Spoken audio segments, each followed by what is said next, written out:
Sicily. It's such a varied landscape. It's got so much going for it as a region. Sicily is the triangular ball on the end of the boot of Italy. The two Sicilies, the strange people that sort of allude to royalty and aristocratic connections still clinging to it, like the Daily Mail. You occasionally see something about the Princess of the Two Sicilies when she's on the beach in a bikini or something in some tax haven in the Caribbean that's probably British. The two Sicilies are this Sicily, and from the shoe of the boot up to about Rome, the lower half of Italy is the other Sicily, administered as feudal previously together. Having avoided that trickery of the food for the captive audience customers on the boat that the nice Irish gentleman puts on for us, food that costs as much as a 2-hour flight. The airlines aren't paying their carbon tax, are they? We landed in Palermo as succinctly as we could, got the hire car and off. You can drive around the city and see quite a lot of it. It's not particularly pedestrianised, but it is. Didn't bode well when I realised I'd taken a wrong turn almost straight away after doing the city circuit. Not having air conditioning in the car, we had to stop at a beach resort that was on our way to Toarmina, which was our first accommodation, where the coast road veers off inland. Very nice drive by the beach. Civilised with all the showers for washing salt off and come out the sea, packed with families like Sicilian sardines. And in that entirely family environment, there's banging beach bar restaurants that are nothing but rectangular shack series of linked rectangular shack, reed roofed, reed balustrade, where they'd enclosed the coastal path so you couldn't actually get to the little town without going through these restaurants. Didn't fancy these restaurants just because of the clientele heavily drinking spirits along the beach side of the path, and then there was eating on the sort of like in tiny cramped in little booths. The medallion men smelt of sperm with their bronzed tan and rasping voice. It was difficult to walk past without sort of being bullied into, intimidated into eating. That's just bizarre. What sort of quality of food are you going to get? Might have just been the time of day, but the actual restaurants were fairly empty and the beach was rammed. I had researched places by the beach, second homes by the sea, and even on the many islands that they have decent ferries to from the towns. I wasn't really giving serious consideration to a €1 village second home, but I did want to see if they're families or full of old people in these villages. You don't see people in the villages. They're sort of inside their homes, if they're there at all. I suppose they must be inhabited. They want to stay out of the sun unless they have a reason to be there to a large extent. In the shade. Villages can look like ghost towns even when they're not. If you're inside in your own little fortress, no one's gossiping about you. And you don't pass through that many villages. They are sort of remote hilltop fortress-like locations, and things are grown on the good land that's definitely there. Sicily is definitely nothing like one of those rock Greek islands, though it's like that in places with the reeds. For perhaps the large majority of it, it's rather lush, almost Cotswold-like. Verdant, though inevitably brown for some of the year. You can drive country lanes at pace. You can see what's coming. Mount Etna volcano is a little bit disappointing. The wisp of smoke, not disappointing in that way. Just you can't see it or you don't realise what it is. From most of it, you're either too close or too far away. I was sort of thinking that it'd be dominating every view from everywhere, but far from it. A bit like how even a skyscraper disappears when you're up close to another building. Just north and east of Etna was one of my second home options that I'd researched. What was my criteria for that? Well, sea views seemed to be perennial favourite.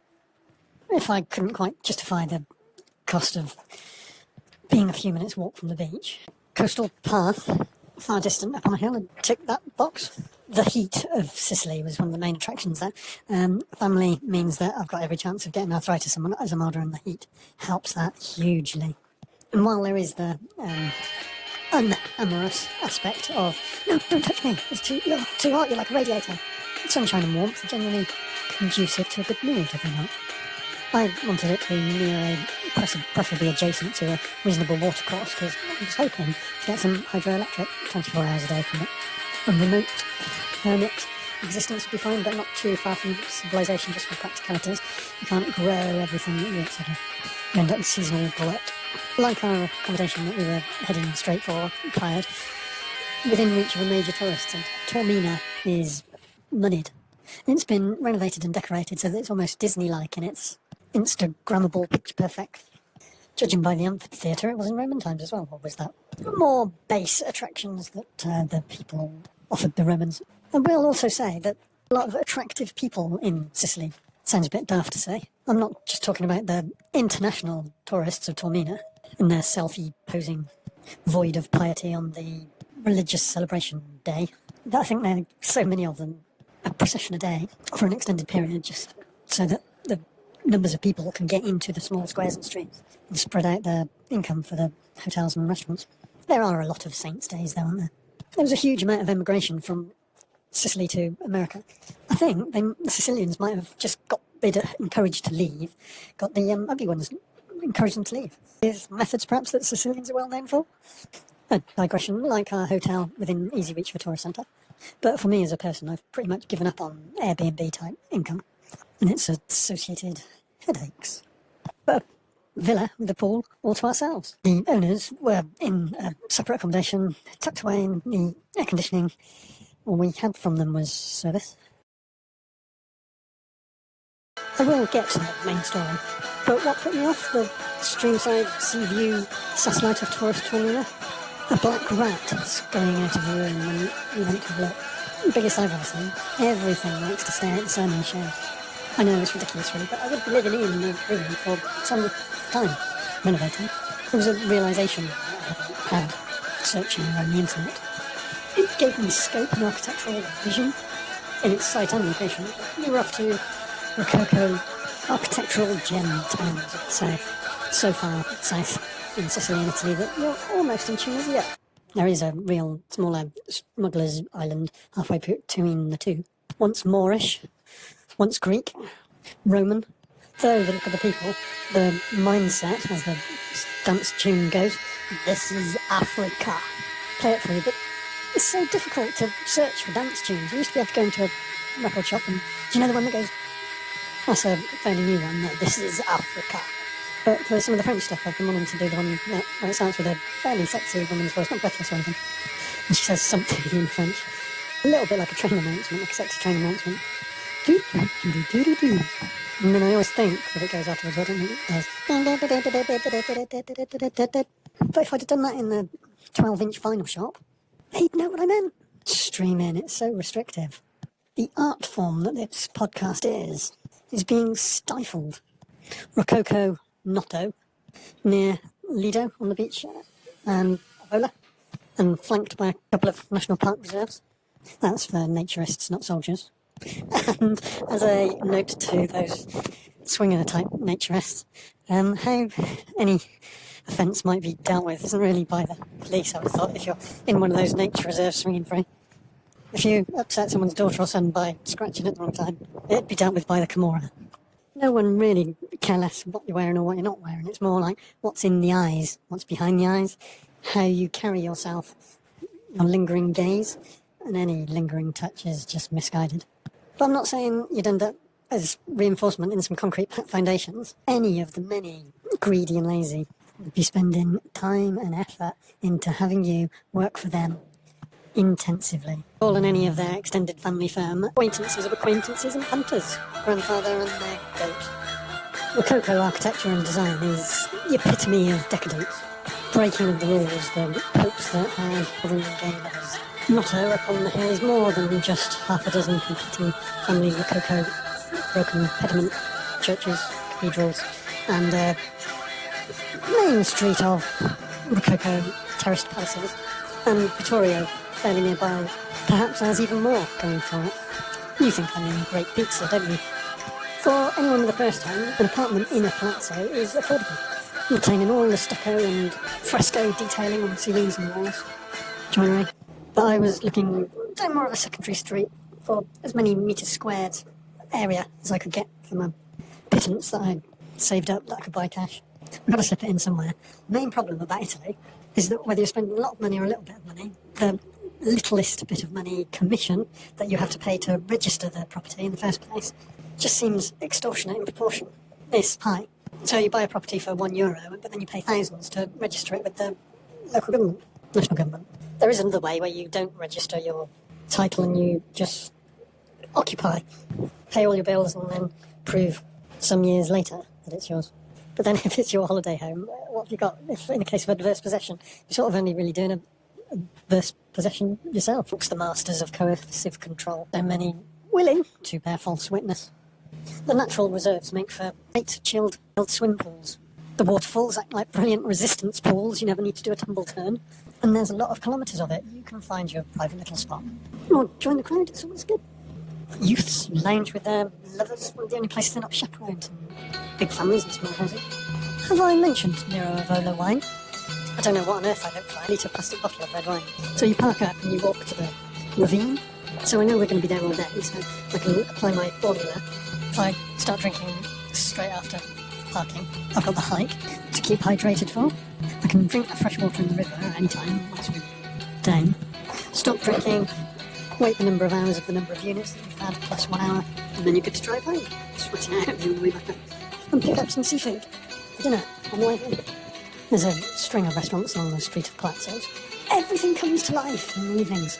Zombies in the heat of the day, in town, lumbering around and flaking down. There is a big, open, high-ceilinged, high-decor bar on the main piazza. Neon lights and banging music again. It's not just that everything's done outside in the breeze. It's that, like you see American films where some woman's sat alone in a hotel bar and they get picked up and they're presuming that they're a prostitute or something. A big central oval bar doesn't really convey that they're set up for food. I was inclined to stay out. We went for a place that was a family restaurant. It'd be impossible to find, tucked away down a wide driveway if you hadn't read on the internet that it was there. You know how a stew or a bolognese just tastes so much better when all the marinated fully the day later? All the food, all the dishes that we had there had that sort of depth of flavour. It wasn't just there, but generally ingredients were excellent. Provenance, perhaps not polite to inquire, but you really got the impression it was like their garden, their restaurant. So the criteria of going where the food suits my palate for the second home isn't a bad one.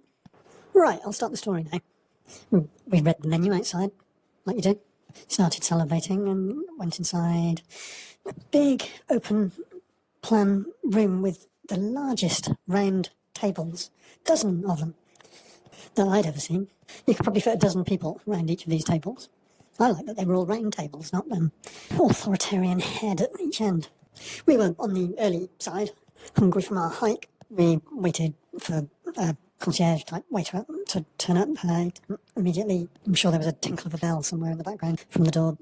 So we sort of helped ourselves to some water on the first big round table that we got to. 2 people on a 12-seater table. It was a little bizarre. Waiter came over by the time we'd decided what we liked on the menu. So we were able to order straight away. May as well stay sitting where we are. The food was amazing. Partway, they deserved the 4.5-star rating or whatever it was that they had on the internet. Partway through, we'd had our starter, just started the main course. A young, very well-dressed guy, all in black suit, of course, like Men in Black. Much the same as the young suited and booted guy with the attractive rake of a girlfriend that had been stood with us while we were waiting to pay our car parking token and pay after visiting the La Isla Bonita, Madonna playing the head all day long, beach, where you can walk at low tide to the island. A little bit of fun. Expecting them to get into like a flash car and see that. That's why I didn't sort of let them go first. But as they pulled away, it was like a and really throaty sound, like half the fuel was going out through the exhaust pipe. Inefficiency of like a huge engine or a truck. This ugly shaped limousine, like I'd never seen before. It looked like a Russian 1950s KGB limo. Did it need a truck engine? It can only be for the armour plating. This young guy was the next in line to the fortune. He needed protection from rival families.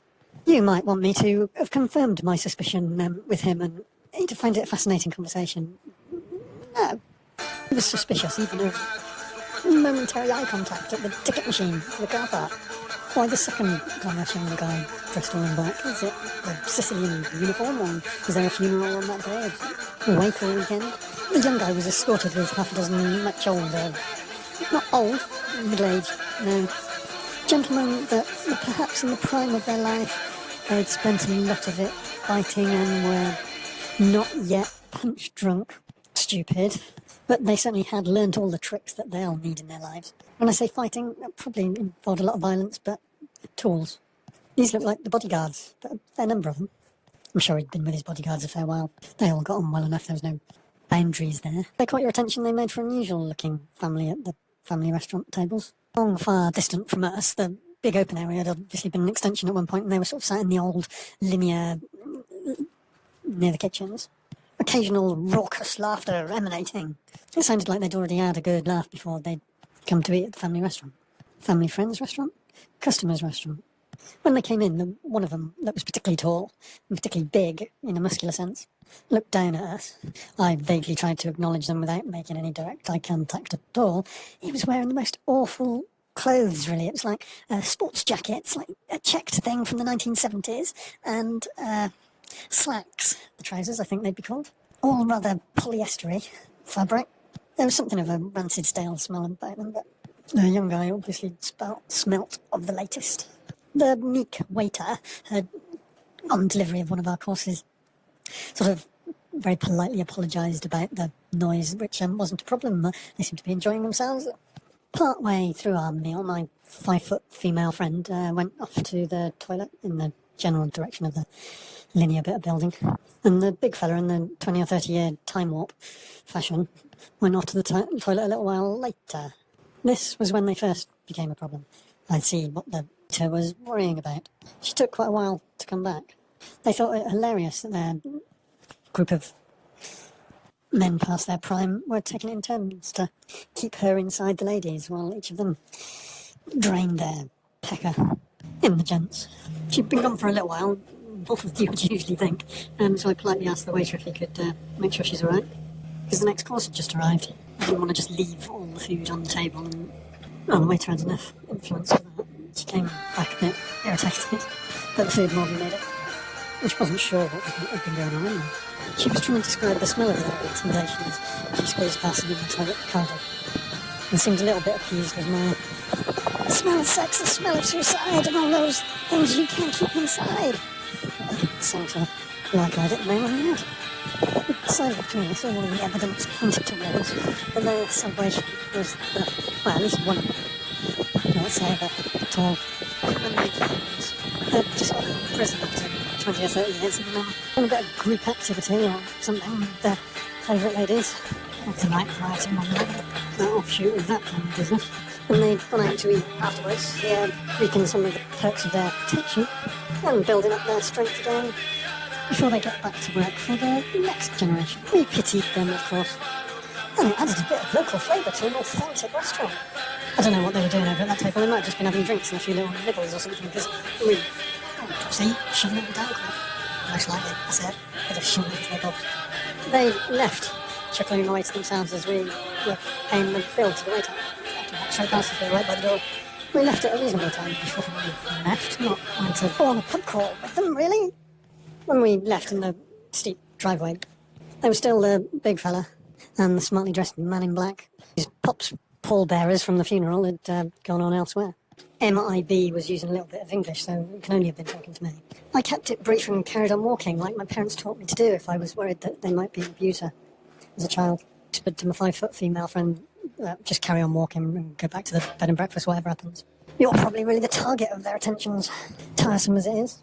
But it wasn't really, it was all about one-upmanship over who they might think of as their closest rival. But if you can hurt their vulnerables, their children, that hurts them. So you can't be too careful. Brown narrowed between the back of the big guy towards me as I carried on walking, maintaining polite conversation as best I could with the younger guy, until the smell, better described as a stench of 20 years inside in a Sicilian prison in man-made fibres, got much too close. At which point, he's pulling his flammable jacket aside to reveal something I'd never seen before. Quite a shiny metal polished snub-nose 45 revolver with a wood handle, I'm going to call it, tucked into his trousers. The well-dressed guy. The young fellow is saying, "Do you want to see it?" I would have to be amongst the fashionably insane. They were laughing all the while. "Where'd you come from? Where are you staying?" They were chatty. As was I, in turn, being vague. "I doubt it's one that you're affiliated with, sir. It's only a little place just off as you go down the hill." "Yeah, I'm a teacher, I'll call everyone, sir." They were trying to see if I was wealthy, worth robbing. But this would have been no street robbery. After a long minute of this interaction across decades and centuries to medieval times. MIB made noises to his big bellend friend in Italian to the effect of, "Oh, let him go." Away from the big bugger of a bellend that he'd done his big shock and awe reveal of his concealed weapon, it was very easy to find my 5-foot female friend. She'd gone public in the main piazza. The restaurant's only just really round the back of the town hall and didn't go directly home in case we were being followed. But I went to bed earlier because we were leaving for the plane. Fair few hours drive to the airport, first thing in the morning, early flight. Of course I was, but I wasn't really concerned about my 5-foot female friend. She's got a knack of squealing like a baby being put through something awful. Or had wilt the worst psychopath into a worm. Just if you're trying to ask her to dress in an outfit with an overly high percentage of man-made fights. Yes, in the middle of the night we were stirred from our slumbers, probably like nightclub checking out time in any decent sized town. Repeated, determined banging on our window, quite specific, just random passers-by, a few taps with the palm of your hand on the windows. We were on the ground floor. It previously probably been a shop or a bar itself, slightly on the road out of town, just past the main arch, Triumph Arch. Marbury had one of those concertina doors that was permanently closed across the whole one side. The big walnut wardrobes, dark wood wardrobes, that could fit storage for 2 families, the adjacent walls. I comforted with pissed idiots after they come out of the club, but it persisted. You could tell that they'd come inside. The host had been roused from his back room cupboard sort of sleeping area, and he was dealing with them. They were inside, and they were banging on the door of our room and that, until he sort of moved them on, offered them out. It seemed obvious to me that they were 2 of the just past their prime foot soldiers from the restaurant in Cote. How many people must have nothing to do and idle gossip to find out where we were staying? A fair few hours later, sort of dawn, we left without any fuss. Everything was quiet. We had already been packed before the commotion. Got in the hire car across the road and headed off down the hill, screaming behind us in the way that only a 50cc moped scooter with 2 people on it can. 2 kids, teenagers in shell suits, that's tracksuits, sportswear, aren't really trying to overtake. They're trying to pull alongside and attract attention on this winding road downhill out of town. I wasn't dawdling, I had to ramp the shit out of their scooter. The one on the back, as I looked over in good road safety fashion to see what stupid thing I might be able to predict them doing next, lifted up the top half of his shell suit to show a revolver, like, tucked in the elasticated waistband of his bottom half of his shell suit. My eyes went back to the road. There was a car. I could see, like, 1 or 2 guns ahead coming up. I had his lights on. I didn't really need the lights at this time. The scooter was still beeping, and they sort of kept alongside. I started to speed up, and they did equally. I speeded up more. It was perfectly good in a 4-wheel. I knew that they couldn't overtake before the car that they hadn't seen, because they were so focused on me, came round the next corner. There was no way that I was going to let these kids with this gun get ahead of me. They could just make it dangerous and then we'd have to stop. The driver did see the oncoming car, had to slam on his brakes, and the gun came flying out of the elasticated waistband of his mate on the back, and I could see it back in the side rearview mirror, bouncing on the road in a very sort of dull, flat, skiddy bounce. He obviously had the weight of a real thing. It wasn't any sort of toy gun at all. You could hear it.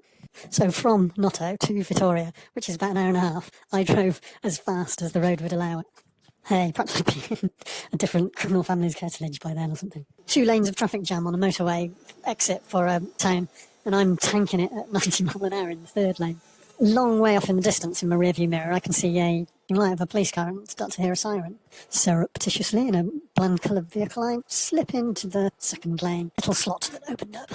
The unmarked police car went past fairly slowly, and the 35-year-old guy driving did sort of look at me as he went past, but he wasn't sure it was me. It would have caused too much turmoil and I don't think he particularly wanted to do the bidding of egotists that had sent him.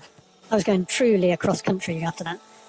The most direct route to the airport, but country lanes. That had solved the Mafia bent cop APB that they might have had out on me. Couldn't not do a driving roundy tour of town and villages we went past, and if they looked particularly promising. Exchanged the vehicle with the car hire on getting to the airport and waited in the queue to check in. While waiting, what looked like a very similar officer, but hey, they're all Italian looking, wanted to talk to me in the queue, straighten something out with him about who I've met while I've been on holiday. They might not have been a bent cop, it might have been the bed and breakfast bloke calling to say that I might have got involved with some dodgy locals and I might be up to something with them. But I answered all these questions much better than I had done the Mafia contrast the night before, and Italian plod seemed satisfied and went away with a be careful. We went through passport control at the earliest convenience. And relax. Some of you might be waiting for a cavity search story at the British end. We call that Brexit.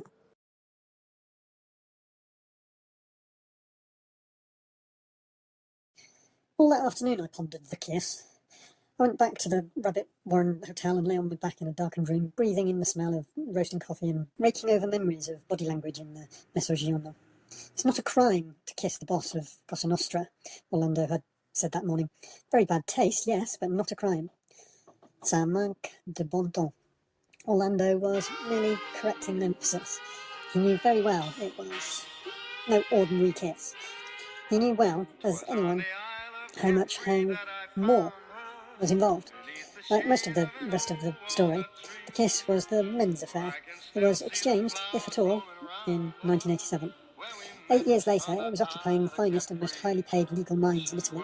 A moment of physical intimacy was witnessed, recalled, denied, hypothesised, contextualised, theorised, reconstructed and deconstructed. It had led the legal minds to call on others, anthropologists, psychologists, historians, students of ways of power and affection. The aim was always the same, to establish in principle, after the manner of Italian intellectuals, that it could or could not ever have taken place, and thus that it did or did not take place in 1987. A lot of history hung on this case at that September Palermo Friendship Festival. Giulio Andreotti, whom you would recognise without a shadow of a doubt, and Rina, which is a man's name, not a woman's name. I shook hands with the parliamentarians and kissed Ignazio Salvo. Rina, on the other hand, kissed all three persons, Andreotti, Lima and Salvo. This was the kiss. DiMaggio had been gone back to the passage to wait with Robito in the salon. After 3 hours of this friendship festival, perhaps 3.5, Ignazio Salvo had called him back to the sitting room, where they'd shaken hands again with Andreotti and Lima, and left with Rina. On the way back in the car, Rina had made no mention, as they chatted of what had passed between himself and Andreotti, but DiMaggio had had his own strong reasons for believing they'd talked about their maxi trial. He couldn't really imagine the subject having been anything else, and he interpreted the kiss between Rina and Andreotti as a sign of respect for as long as things went well. Back at the Friendship Festival, Andreotti arrived with his security escort barely in time to address the faithful. I tried to imagine the scene. DiMaggio described to the magistrates the luxurious drawing room on the hot Sicilian summer afternoon, the small, hunched and fragile figure of the Minister of Foreign Affairs rising from the sofa as the stocky and uncouth mass murderer entered the room. What had passed through their subtle mind as they embraced. Andreotti had never been known for physical effusiveness. He was already 68 then. But he changed a little over the years. The long, lipless, downward curving mouth, the muddy box mouth, hardly seemed made for kissing. He'd said once that he never recalled his widowed mother kissing him as a child, and words of affection are learnt. There are no trace in Andreotti of affection or carnality, no intimation of closeness. A friend of mine, as an exuberant young woman in the early 70s, once had the job of teetering across an exhibition hall in a swimming costume and high heels, and proffering to Prime Minister Andreotti a satin cushion bearing the ceremonial scissors he'd used to cut the ribbon and open the international trade fair. She's never quite got over the lemon-sucking, narrow-eyed gaze of the disapproval the head of government shot her as he reached for the instrument. Andreotti's voice was dry and small, utterance was concise, formal, throwaway, deprecatory, minimalist. It was deliberately flat, clerical, ordinary, except for the intermittent verbal echoes and elaborations of the little flashes of malice and cynicism that glinted between the lenses of his glasses. These had earned him the reputation for irony. He was a politician grown up in the shelter of the Vatican, a government minister since his 20s who'd never had to integrate himself with the people he served. He'd never had to press the public flesh in those diaphanous hands. By the 70s, after seeing his alliance with Lima, he'd eliminated all challenges to the power he held. He was known as God Giulio and Beelzebub Parallel. Former men of honour said they'd known him as Uncle Giulio.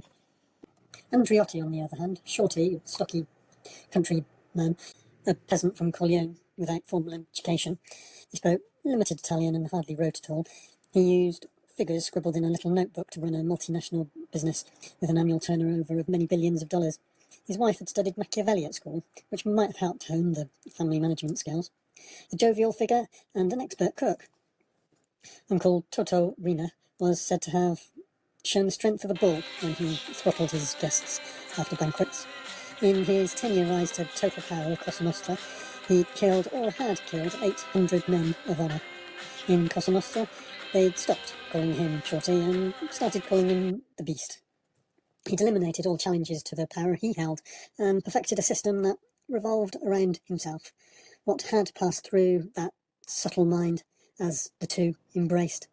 In the true history of Italy, there's 7 pages on the meaning of the rituality of the greeting between Rina and Andreotti, the rarefied atmosphere of the absurd, the micro-tells notions of the vastly powerful man with the fine political mind kissing the literate peasant killer, Italy's most wanted criminal, wasn't at all absurd. Firstly, in slow motion, it was acknowledging the Cosa Nostra's existence, rather than literary chimera or communist propaganda, or an insult against Sicily in Naples. In acknowledging, it was also acknowledging the state within the state, noted the president of the regional government, the leader of the main opposition party, the provincial secretary of the main governing party, the prefect of Palermo, 2 chief state prosecutors, an advisory judge, 2 heads of the investigative police, 2 commanders of the Carabinieri, the director general of the Ministry of Justice, a deputy prosecutor. It also killed dozens of other citizens loyal to the state's institutions, doctors, businessmen, magistrates, law enforcement officers, and hundreds of ordinary people. And this was paralleled in Naples. In Sicily, the Big Island and the Little Island.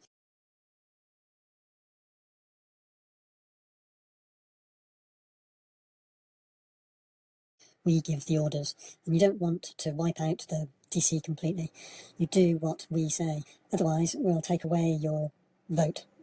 Not only in Sicily, but also in Reggio Calabria and all through southern Italy. You'll only be able to count on their vote up north, and up there they all vote communist anyway. You can make do with that. That was what the kiss was about. Political affiliations of the right wing. The one thing that mattered, and what Rini wanted to remind Andreotti, once again, is that whoever had made a pact of mutual loyalty and assistance with Cosa Nostra had got to understand that there could be no grounds for withdrawing from that pact for the rest of his life, and so keep that clearly in mind.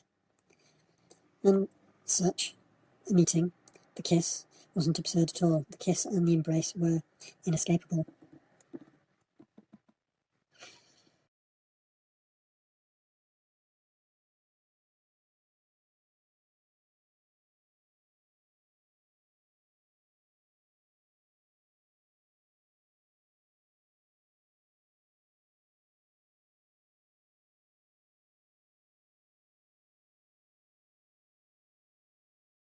Come fly with me, let's fly away. The Via d'Amelio trial exposed the puritanism of the Cosa Nostra, which believed in traditional family values. The only woman really important for the mafioso is and must be the mother of his sons. The others are all whores, observed Giovanni Falcone. If a man of honour appears to make the wrong marriage, too bad, because marriage isn't an essential thing in his life. If he married the wrong one, he can keep her, just make sure he conforms to the key family values and sees that mother and children are respected and properly looked after. Otherwise, he can do what he likes. Discreetly.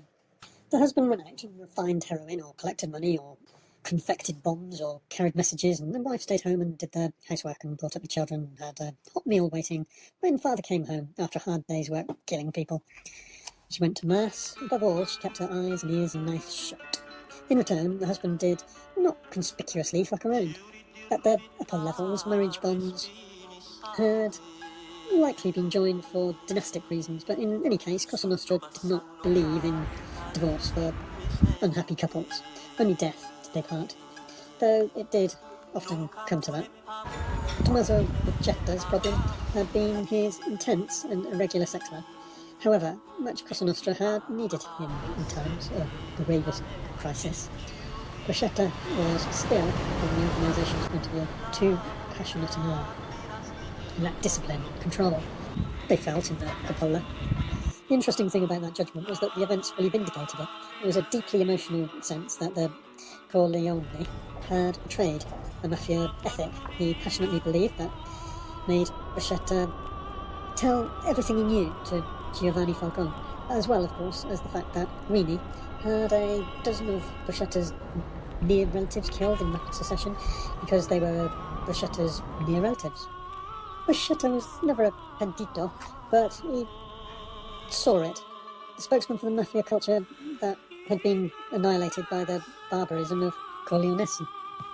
The difficulty of being a Mafia wife was summed up at the sad fate of Vincenzia Bagarella and the intertwined story of her brother, Pino Marchesi. She was the wife of Leonluca Bagarella, who was Rini's brother-in-law, and for the 2 years between Rini's arrest in 1993 and his own, the effective head was Cosa Nostra. Vincenzia Marchesi was married to Bagarella in 1992 in a quiet and tender moment in a month after the assassination of Lima, and a month before the massacre of Falcone, and his wife and 3 of his escorts. The marriage was ill-viewed from the start by the women of the Corleone because the bride was from Palermo, and from the bleak hill town of Corleone, Palermo was seen as a seething pit of corruption. Bagarella's spinster sisters sat doing their embroidery in the Rina house and denouncing the bride as a city whore in the words recorded by the Carabinieri. Rina himself opposed marriage on the more concrete grounds. Vincenzia was from the Palermo family he'd used and destroyed. After the marriage, Rina used to say, the brother, Pino Marchesi, was in his heart. It should have been a woman. Pino had driven the getaway car, the bungled Christmas massacre in Bulgaria, and as a clumsy teenage picciotto, had left his bloody fingerprints on it. They'd been identified by the professor of forensic medicine at Palermo University. The professor had rejected a suggestion that he'd modified his evidence and had to be killed. For Rina, Pino had in 1989 smashed in the skull of his own sleeping boss in the Chiedone with a cast iron frying pan. When Rina then let him rot in jail, Pino became a pentito. He told the magistrates why Salvo Lima had been killed. Lima had been given more very strict orders to fix the Maxit trial. They'd told him, stick to your promise or we'll kill you and your family. Even Pino's love life had been destroyed by Cosa Nostra, which brought the family values to bear on a matter that didn't even involve him directly. The father of the girl Pino wanted to marry had divorced his wife to live with another, and this would have made Pino's marriage dishonourable. The stain could be removed if Pino killed her father before he married the girl.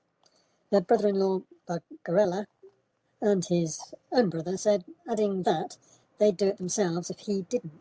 For Pino, the only way was to break off the engagement with the girl I loved, pretending I am no longer cared for her. This decision, naturally, was very painful, and my relationship with my brother and with Bagarella were no longer the same. Viewed from the start with suspicion and hostility by her husband's family, Vincenzia must have been in an unbearable position when her brother returned less than 6 months into her marriage. From the walls, hiding inside an elegant city flat, silent, invisible, alone, hated as a traitor's sister, Vincenzia must have felt crushed. Rina's arrest and her husband's growing power would have intensified their pressures, and when Bulgaria himself was seized in 1995, the police who burst into the apartment found a saucepan of tripe simmering on the stove, 50 designer shirts, Bagarella's wardrobe, Vincenzina's clothes, and a bunch of fresh flowers in front of the photo of Vincenzina. But no Vincenzina. They found that Bagarella was wearing her wedding ring around his neck, and In a jewel box in the flat, they found a note scribbled on exercise paper. All forgiven, my dears. My husband deserves a statue of gold. Hugs and kisses for everyone. Luca, the fault's all mine. Forgive me. I didn't want kisses. Vincenzo was dead, and this was her suicide note. She'd hanged herself in the flat. Pentiti said later. They'd dressed and combed her body and walked it out of the apartment block into central Palermo, where it disappeared. The magistrates thought for a long time that Bagarella had killed her. Vincenzina had no choice. Such was family life in Cosa Nostra. From the look of a wedding day photo, there was pale, unhappy, puffy-eyed. She knew what she was getting into when she married the ambitious killer, always at Nina's shoulders, eager to take his place. Giovanni Falcone and Paolo Borsellino felt for the troubles of the pentiti they dealt with, respected Mafia values, and understood that turning against Cosa Nostra was not mere expediency. Men of honour had begun to turn in the 80s because of the primitive and ferocious Mafia ethic was breaking down. Ordinary life began to offer, even in Sicily, something more than the rewards of blind clan loyalty. The colossal wealth brought by the drug trade brought no improvement to the lives of those who risked their necks for it. The furtive enjoyment of a fast car or a gold Rolex or expensive clothes was cold comfort for a life of hiding, sexual misery, mistrust and constant fear of betrayal and death. The old Mafia reward hadn't been wealth but power. Giving orders is better than being, was an often heard Mafia saying. Francesco Marino Magnoni told the magistrate, Roberto Scarpinato, a lot of people think you joined the Cosa Nostra for the money. You know why I became a man of honour? Because before in Palermo I was Mr. Nobody. Afterwards, wherever I went, people bowed their heads. No money could have got me that. The choice, wrote the sociologist René Siebert, who came from Frankfurt School, was now between Eros and Thanatos, the contrary impulses of love and death, and the long self-explainings of such complex and intelligent pentiti as Buscetta and Antonio Calderon. What struck you were the claims of feeling. It was one thing to be a member of Cosa Nostra as a man could, and another be a woman who shared the deadly ethos and the anguish, but not the limited autonomy of the man. Outside the Mafia, people like Letitia Baggi might repudiate the old subordinate roles they inherited.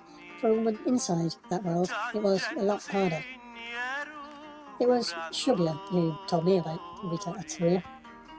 The morning I met Shobia, she was sitting in the sun in the village of Scopello, and the sun flashed off her dense, long, golden hair, as it did off the sea and bay of Castellino below us. Shobia had a fat, black, leather-bound diary with thousands of names and addresses and telephone numbers in it. It had fallen into the sea at some point. Now it was dry again, but most of the numbers were illegible. We made an appointment to meet in the Bar Rooney a few days later. Bar Rooney was one of the key meeting places in Palermo, and a place to observe the interplay of senile aristocracy, Mafia of the second level, the business level, the wannabes. Shobia, by weird chance, was one of Letitia's marvellous daughters, and she too turned out to be a photographer. She'd been to India, where she'd taken a Hindu name and a Hindu religion. She'd been in Cuba and done a reportage on Che Guevara's children and Fidel's rebel daughter. She'd caught rows and rows of Palermo aristocrats and pinned them up as photo butterflies. She did stories on the Mafia and about how she met Piera Iello. People didn't normally meet Piera Iello because she was in hiding under witness protection. Piera Iello was Rita Atteria's sister-in-law. The Attrias were a Mafia family from Padana, where war was going on between two clans. The father, Vito, had been killed in 1984. His son, Nicola, grew up and dealt in drugs and said he'd avenge his father's death. Nicola had a sister, Rita, 10 years younger, who adored him. He used to play with her when she was little, and later, when their father had been killed and Nicola got involved in men's business, and their mother forbade Rita to see him, they used to meet secretly in another town. Nicola had a girlfriend, Piera, whose family weren't Mafia. She was a tough girl, though, and a tough woman later. My name is Piera Aiello, and my life can be soon told. At 14, I got engaged, married. At 18, I was a mother at 21 and a widow at 23. Piero was 10 years older than Rita and remembered Nicola coupling the little girl when she was 6 years old. Later, Piero wanted to leave Nicola and his Mafia life, but I hadn't taken the honour of the Atrias into account. They forced me to marry him. She was working, though, on getting Nicola to turn when he too was shot down in front of her in the bar/pizzeria she ran in town. I loved Nicola. He was the father of my daughter. My daughter mustn't ever be ashamed of being a Atria or being Sicilian. Piera went to the magistrates. She was going to speak. The women of the mafiosi always know everything. If they speak, it'll be the ruin of Cosa Nostra. I was on the point of convincing Nicola to collaborate. A woman can take her own man where she wants, even if the man is a super boss. A few months later, 17-year-old Rita decided to speak too.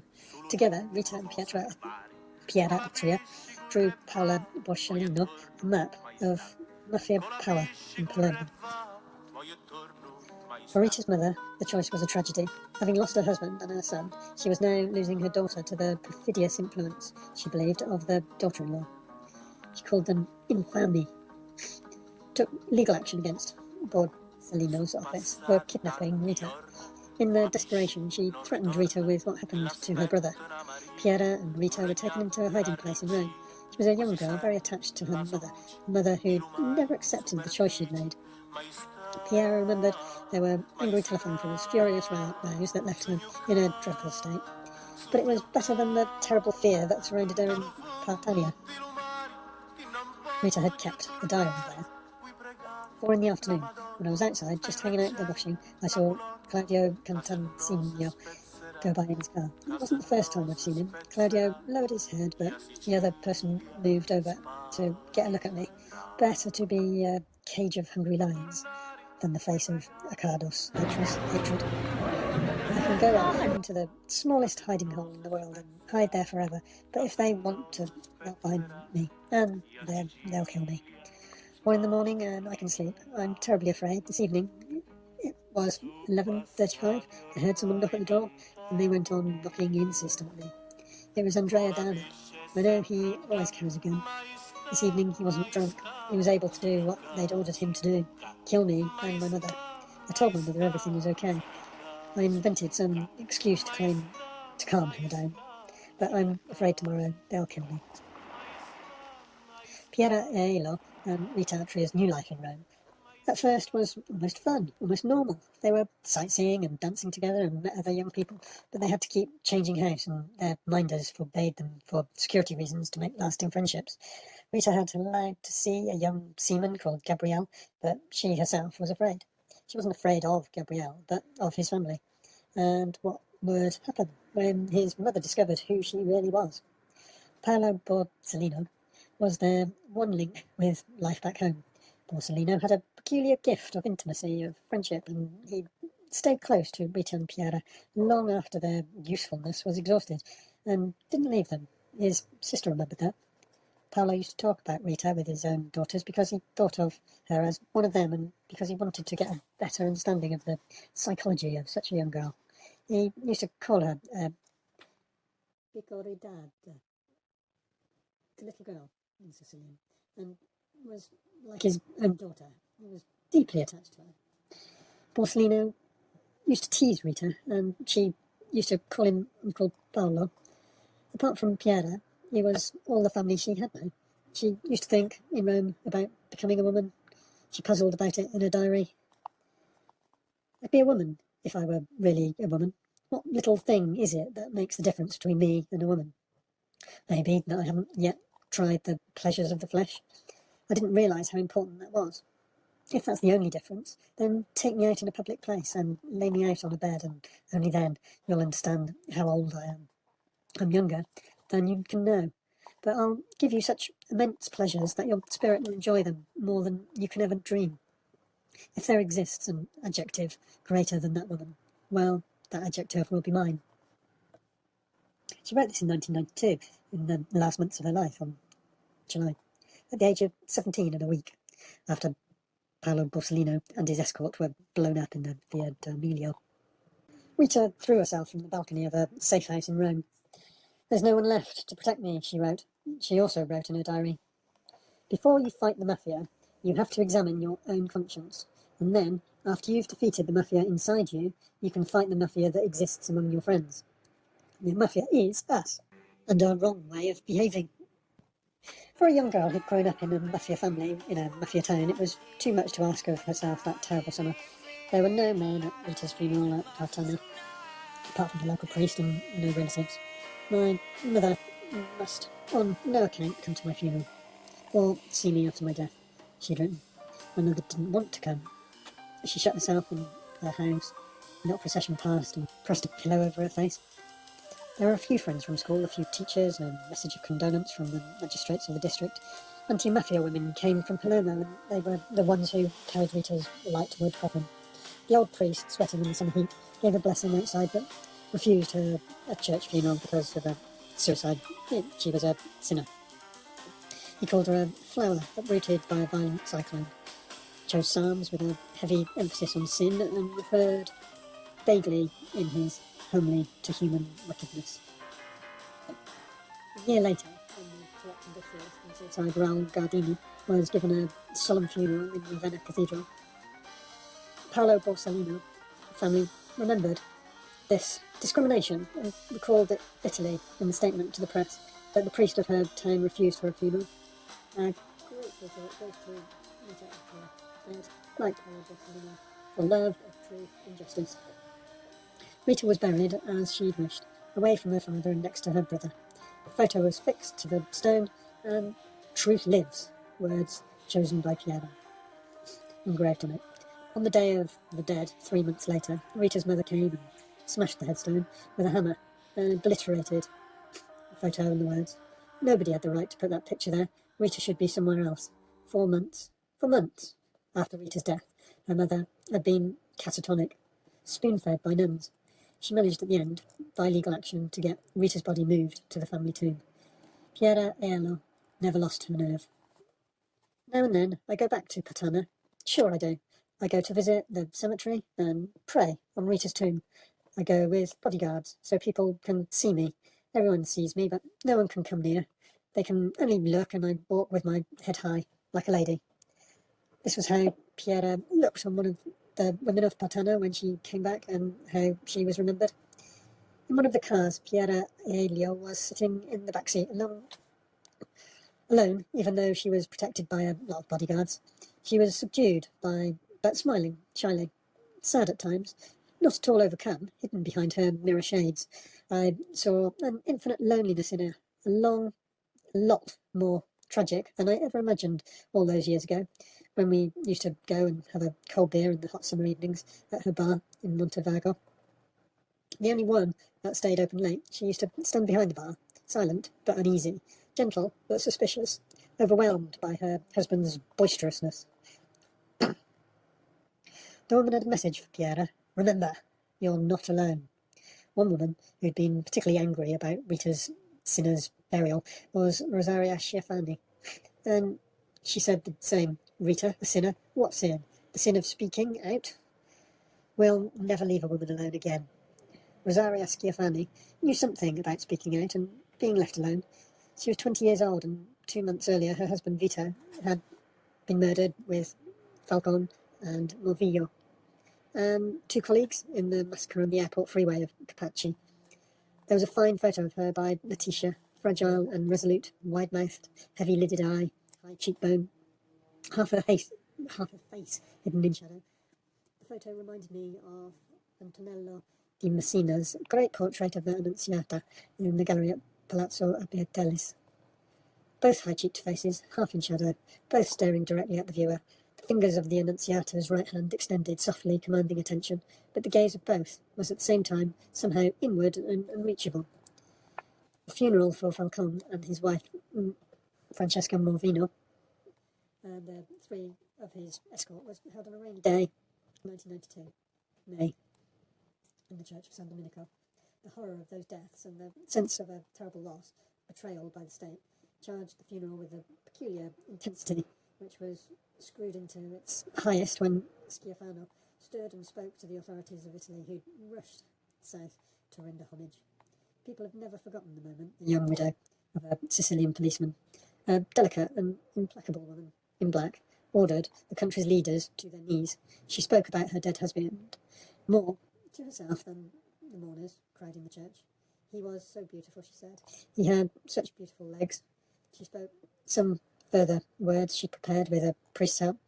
In the emotion of the moment, they came out loud and clear, but in fragments. My Vittorio Schiaffani, the state, why? Our mafiosi still inside the state. I pardon you, but get down on your knees. That they don't want to change. They don't change. The girls of Piazza San Domenico were hardly up to Letitia's helmet, Newton fur, and in any case it wasn't their style. At the most a little black leather, and even the leather was rigorously utilitarian. It was no joke spending hours in the dark holding an umbrella in the autumn rain, your bottom resting on a street seller's sodden wooden bench. Transsexual dress and manner maintained, moreover, the rigorous public decorum of Sicily. Hair was well teased up and out, on the whole, not permed or lacquered, but a little wild, and a hint of wildness never went astray. Makeup tended to be emphatic and a trifle approximate, quickly touched up in the poor light between clients. A heavy pancake over traces of stubble, and mouth strongly drawn in very dark red. The girls popped in most nights to the Sant'Andrea, nipping down the alley to the tiny ruined piazzetta, or coming straight from where they had received their clients in the same old tenement. The kitchen staff always knew how business was doing by the footsteps on the stairs, and business was usually brisk. The girls say hello and have a glass of water or something and cast a quick eye over the diners. They were staking out their territory, just in case San Andrea started getting uppity and started getting ideas about quality. The girls refused to be confined to the knit. Sometimes they had a bite in the beer, confusing the tiny Tamil child who sold single roses for the ladies. But they came to or not as a lady client. More often they came to share a cognac with their kitchen staff when the restaurant was finally empty. One night the girls were, frankly, a little stirred up. Zucchia, who'd had the operation, was all woman, all real, including the abundant breath that she made me under her lightweight casual autumn lambswool, to show that there was no silicone in them at all. Had just come back with Flavia and Fiammetta from the Mafia trial in Caltanissetta. She had been to keep them company and provided little moral support. Flavia and Fiammetta, nevertheless, felt so ravaged by the day in their workshops that they hardly knew whether they were up for a full night's work. Not having had their operation, the girls had been brutally presented in court as homosexuals under their legal names that they'd long since shared, as if they were those distant strangers whose names they heard being called out in court, while their real womanly names were recited between inverted commas. So they were still feeling a little fragile and shivery that night after the rough handling, and it was to Nzukia that I turned to get the story. Nzukia not only hadn't had to undergo the rigours of cross-examination, but had that extra self-assurance of knowing that she was all woman. It took more than one night in the San Andrea to get the story from Nzukia. Apart from the fact that the girl had to work for a living, and Nzukia turned out to work to industrial rhythm, she was actually a bit more interested in recounting the story of her coming to consciousness and her self-realisation as a woman. But I persisted, and at last I got the Mafia story. Flavia and Fiammetta giving evidence at the trial of their killers, of Paolo Borostilio, and the 5 members of the police escort who'd died with him. The killing was ordered, like Falcone, by Toto Rini, one of the accused in the Via di Amandio massacre was Enzio Scarantino. He was charged with having stolen the car that was packed with explosive and parked outside the apartment block. He became a pendito and was the principal prosecution witness.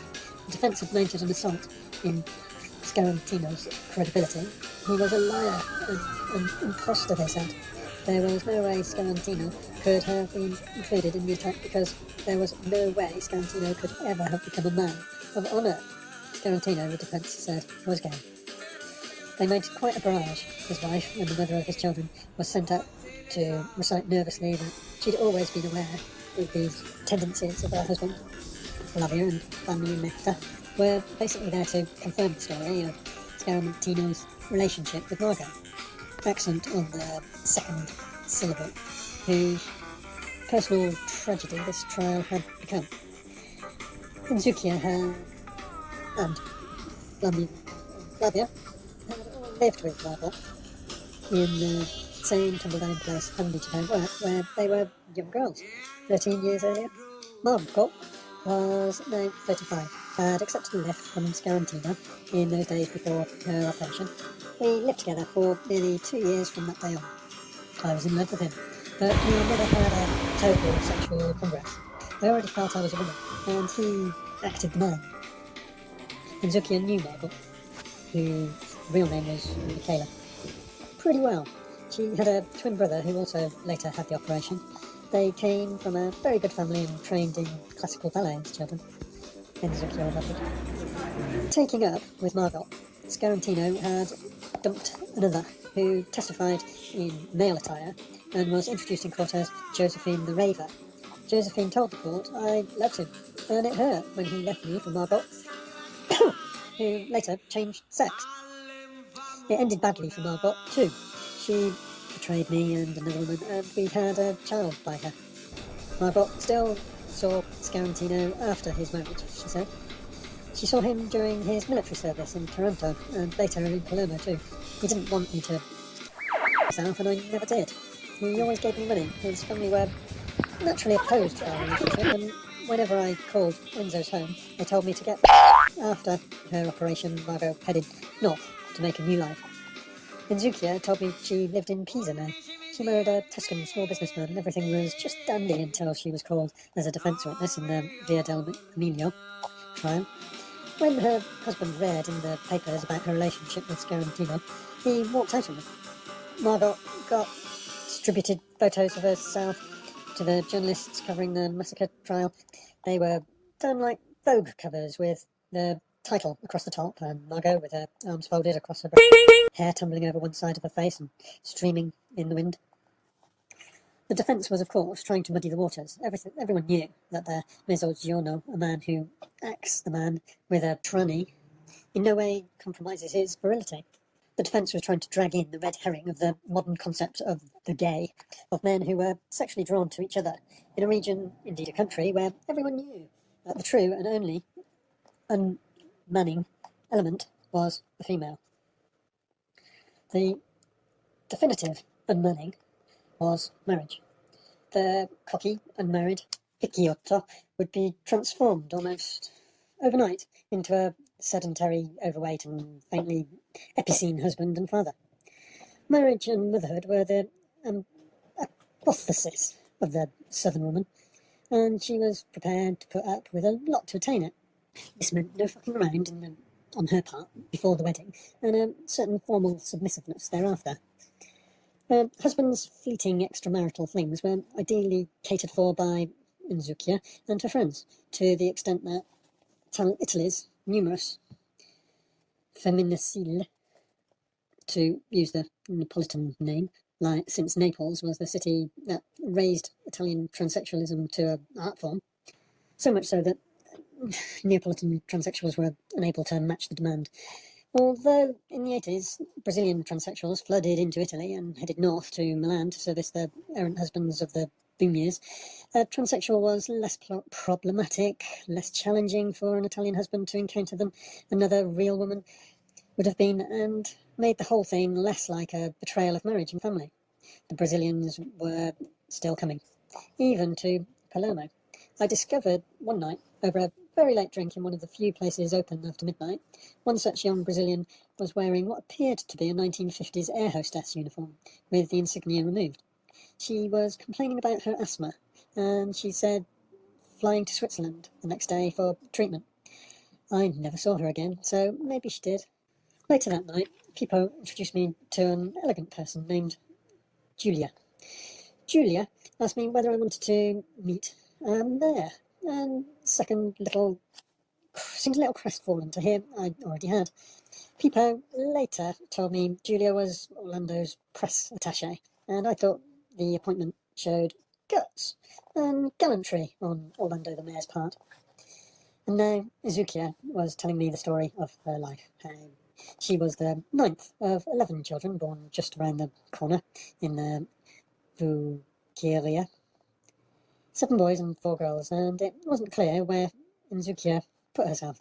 Her father had been a porter at the Grand Hotel de Palm, and her mother had done ironing there in the hotel laundry. There'd been conflict with her mother, though her brothers had been very understanding and lent her a lot of support in the early years. "You're just jealous of me, you cow," Enza had yelled at her mother. "You're jealous of my youth, my looks, my freedom, and everything you wanted to be and never were." Life at home was no idyll. It wasn't idyllic.